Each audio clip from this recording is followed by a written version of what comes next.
Шынлапта ул лайыклы икән, һәм аның үзенең укучысы бар икән, һәм ул бөтен әдәби кануннарга нигезләнгән әсәр тудыра ала икән.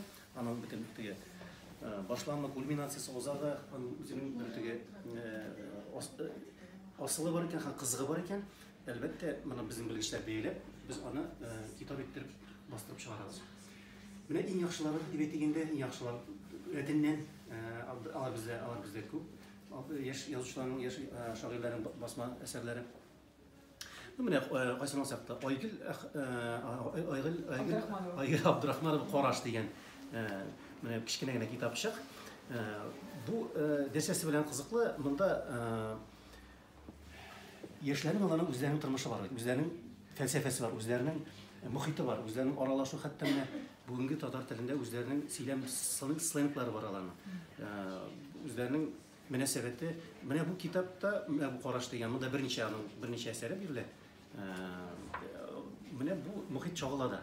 Бу монда бу чиракта инде яшь кызның күзлегеннән һәм бу дөньядагы гап-гади мөнәсәбәтләр, менә «Караш» дигәнне алсак инде бу чиракта ничек монда яшь кыз автобустан, троллейбустан бара һәм ул анда беренче рәткә килеп утыра да шофер янында уйланып бара инде. Һәм үзенә бер егетнең карашын сизә. Бу моннан күз карашын алмый. Бу кыз бу егет шей, аның кыяфәте дә монда инде моны әкрен генә монда хәзер ниндидер хисләр уяна башлый. Бу кызда һәм монда духын күтәрелә, ул көчәя теге бу үздек теге бу егеткә күтәрелеп карый һәм аларның күздә карашлар очрашалар. Бу егет моңа әкрен килә башлый. Монда инде бу хәзер әллә нинди салат күперләр күтәрелә буларның арасында теге менә гап-гади генә бер очрашу, сөйләшү дип әйтәйин, терәбездә. Бу егет килеп туктый да, бу кызга әйтә, бу мин кондуктор, сез тиүләмичә утырдыгыз, еще минем урынга утырдыгыз дип. И монда бу кызга инде бөтен нәрсәсе кыелып төшә. Һәм бөтен кызлар менә бу теге яшь кенә яшьләрнең менә шундый гади генә әйбер инде бу теге үзенә күрә. Менә бер сюжет мәсәлән. Бу кичкенә генә шуны һәм калган әсәрләрдә шуңа аваздашрак дип әйтәм инде. Бу менә шундый моның bu kitap яшьләргә кызык булачак, әлбәттә. Менә яшьләргә, студент яше булсын, мәктәп яше булсын, гади телдә һәм кызык итеп язылган әсәрләр. Уңайлы шундый китап. Укырга уңайлы, җиңел, менә шундый язылган бу. Анда Татарстан чыгарышын Татарстан шаблигына булып китәме? Юк, без менә бит бу шушы китаплар бездә басылып чыкканнан соң, алар бит язучылар берлегенә керә яннан соң. Шуңа күрә монда ул бер чикләнмәгән. Монда иң мөһиме әсәрнең әйбәт булуы кирәк. Әгәр әсәр чынлап та кызык һәм әйбәт икән, һәм яхшы укылышлы икән, һәм аның үзенең укучысы бар икән, без инде биш куллап рәхәтләнеп бу китапларны бастырырга әзер. Менә мәсәлән, Райнур Әгъләметдинов, бу инде күптән яза, журналист егет, менә язучы, яшь язучы, Каеннар Никилый дигән. Бу инде моның тормышчан, шулай бүгенге көндәге теге реаль вакыйгаларга нигезләнгән, гыйбрәтле хәлләргә нигезләнгән шушындый повестьлар, хикәяләр җыентыгы бу. Һәркемнең үзенең бер яраткан әсәре була торгандыр инде. Менә мин тәкъдим итәрем монда Чап дигән аның хикәясеннән башлап укырга, мәсәлән, китапны бит төрлечә укырга була. Беренчесеннән башлап, икенчесеннән, өченчесеннән дигәндәй. Чап дигән ни өчен миңа аның фәлсәфәсе шушы шәхсән без һәр вакыт ниндидер юл чатында калабыз. Монысын сайларга була, яңадан башларга була нәрсәдер төгәлләргә була. Һәм ул чатны үтеп киткәннән соң без тагын бер юл чатына килеп эләгәбез. Безнең тагын бөтен нәрсә төгәл, нөлдән башланырга кит. Тормыш шундый киләнгән һәм үзенең кануннары бар. Бу әсәрдә мәсәлән Райнурның миңа сүздәшәде, ул сюжетны дөрес итеп кыра белә. Менә ничектер теге иң баштан да башлана ул шулай ук теге шәһәрдә троллейбус табаларында әнисе белән кыз һәм ул кыз бәләкәй генә кыз, ул машина, то есть автобуста троллейбус тәрәзәсен сөртеп, анда бер бабайны чырата. Бабайга кул булды, ул җылмайып. Бөтен җаңгыр җаванда, бөтен кешенең кайфы юк бездә. Бөтен шулай теге кеше җылмая белми.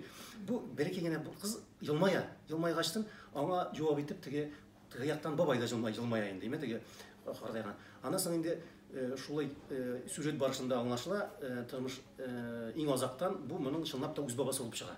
Ул югалган бабасы булып чыган. Ну анда сюжет әлбәттә моның белән аның эчендә бик күп хәзер монда бөтен сөйләп бетереп булмый. Менә районның шундый сюжетларны кызык итеп оештыра белү һәм ул күңелгә тия торган. Моннан соң күңел тулып кала, аның эчендә гыйбрәтле бер моментлар бар, ул безнең арадагы тормыш, анда мәхәббәт, хыянәт, гаҗәеп шаккатырлык хәлләр, менә ул тормыштан ала.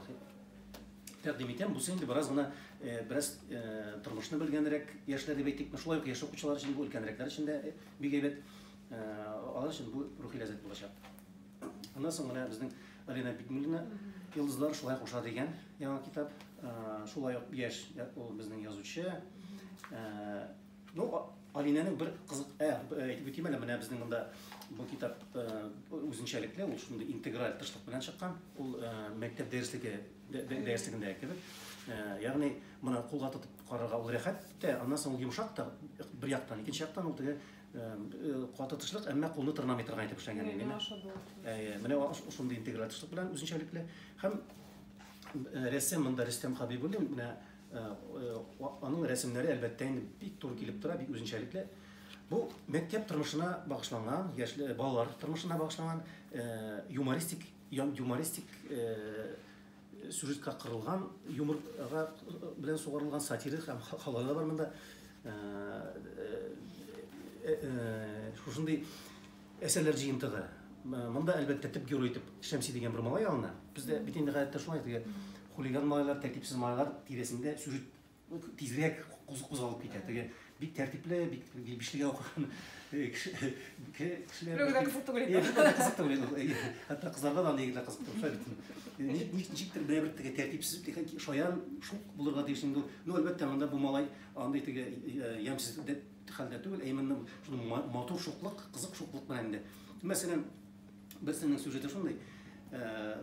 Мәктәптә иң яхшы районнан анда ни бирәләр икән инде. Әллә смартфон, айфонмы шунда инде.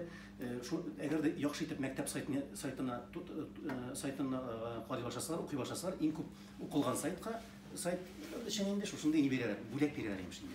Һәм язырга кушалар һәркемгә, теге ничә итеп хәзер күтәрергә, рейтингны, күбрәк лайк булсын, күбрәк анда перепостлар булсын, фәсмәтәннәр дип. И монда иң күбесе бер төн içinde иң күбесе шушы Шәмси язып чыга.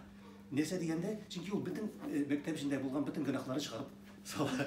Теге укытучы анда бурларып кайткан икән, шуны берсе үзенә алып кайтып китте дип язалганда, анда информатик укытучысы ниндидер үзенә тагын ниндидер флешкаларны мәсәлән идеп калган. Короче, чынлыкта бу шундый теге бу инде анасы алып керәләр мәктәп директорына, давай бөтен нәрсәне сыздырып атыгыз, син нәрсә безне.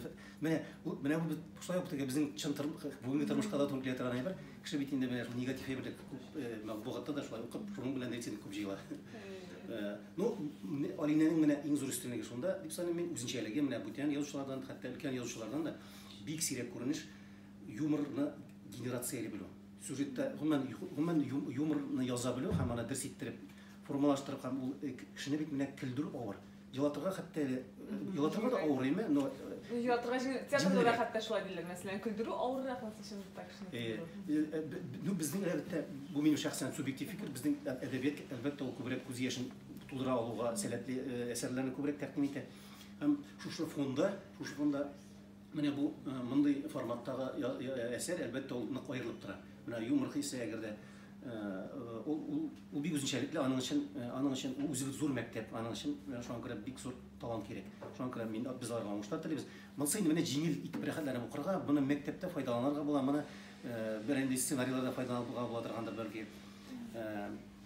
Шуңа күрә рәхим итеп, менә төрле жанрдагы монда күрәсез, менә өч төрле яшьләр язган. Әле булар безнең беренчелесе генә, иң шәпләре, шуңа күрә biz yaş yazıcılarını kütüp kalabız. Yaşayatı bizde. Kitabınızı kilitte. Birlikte şahıs